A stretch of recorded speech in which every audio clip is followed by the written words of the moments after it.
They are also at the front line of society's response to any crisis. It was most visible during the COVID-19 pandemic. Across the world, police personnel put their own lives at risk to help people out. Many of them even made the ultimate sacrifice in service of the people. I pay my respect to them. Even if the world comes to halt, the responsibility of keeping it safe does not go away. The Interpol remained functional 24/7, even during the pandemic. Friends, India's diversity and scale are hard to imagine for those who have not experienced it. It is home to the highest mountain ranges, one of the driest deserts, some of the thickest forests, and many of the world's most densely populated cities. India packs the future of continents in just one country. For example, India's most populous state, Uttar Pradesh, has a population close to that of Brazil. Our capital, Delhi, has more people than the whole of Sweden. Friends, the Indian police at the federal and state levels cooperate to implement more than 900 national and around 10,000 state laws. Add to this the diversity of India's society. People from all the major religions of the world live here. There are hundreds of languages and dialects spoken. Massive festivals attract millions of devotees. For example, Kumbh Mela, the largest and longest spiritual mass gathering in the world, had 240 million pilgrims. With all this, our police forces work with respecting the diversity and rights of the people promised by the Constitution. They not only protect the people, but also serve our democracy. Take the scale of India's free, fair and massive elections.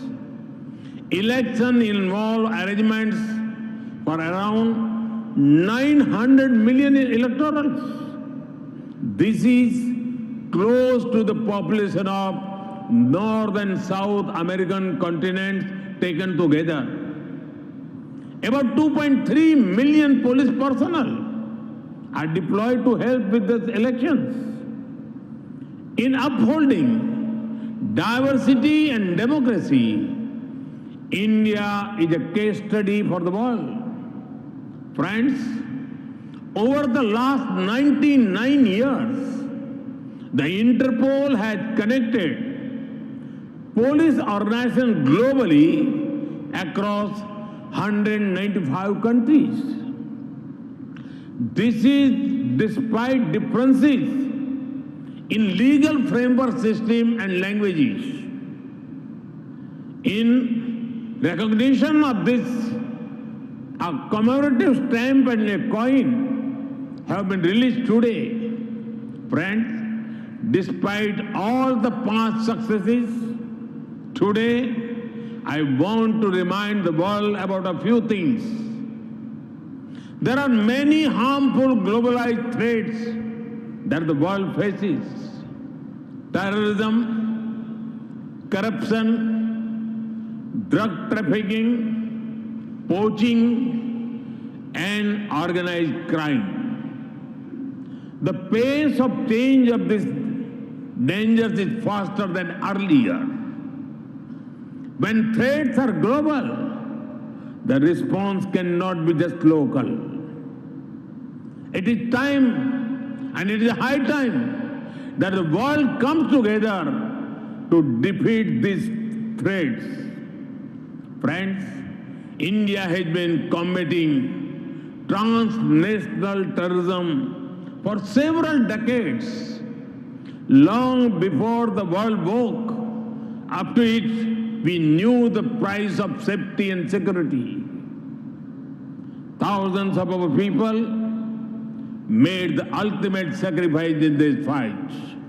But it is no longer enough that terrorism is fought only the physical space. It is now spreading its presence through online radicalization and cyber threats. At the click of a button, an attack can be executed or systems can be brought to their knees. Each nation is working on strategies against them. But what we do within our borders is never longer enough. There is need to further develop international strategies. Establishment of early detection and warning systems, protecting transportation services, security for communication infrastructure, security for critical infrastructure, technical and technological assistance, intelligence actions, many of the things need to be taken to a new level. Friends, some of you may be thinking why I spoke of corruption as a dangerous threat. Corruption and financial crimes have harmed the welfare of the citizens of many countries. The corrupt find a way to park the process of crime in different parts of the world. This money belongs to the citizens of the country from which they have been taken. Often, this has been taken from some of the poorest people in the world. Further, it is such money that is pushed into evil activities. This is one of the major sources of terror funding, from illegal drugs that destroy your life, to human trafficking, from weakening democracies, to the sale of illegal arms. This dirty money funds many destructive enterprises. Yes, there are diverse legal and procedural framework to deal with them. However, there is a need for the global community to work even faster to eliminate safe havens.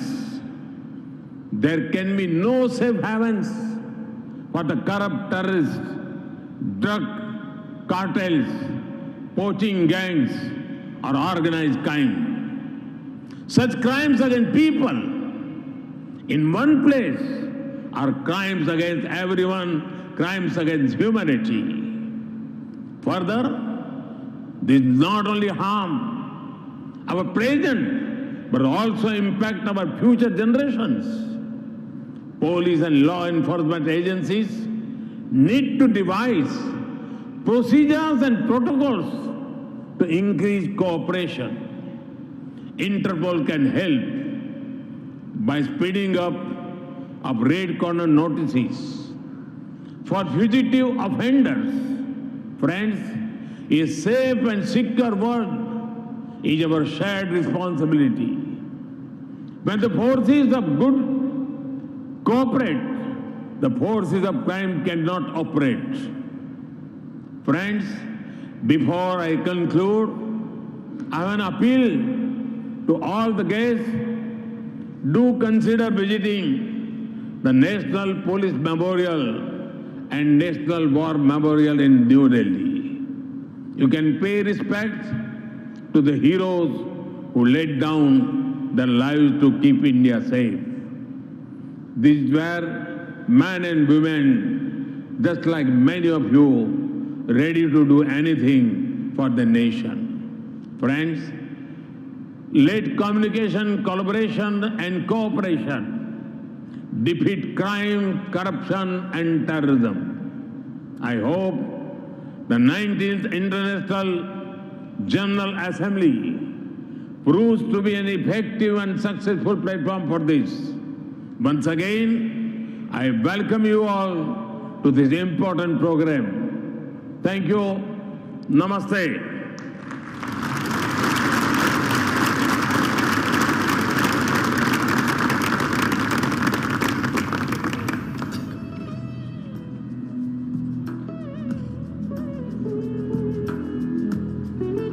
Thank you, Honorable Prime Minister, sir.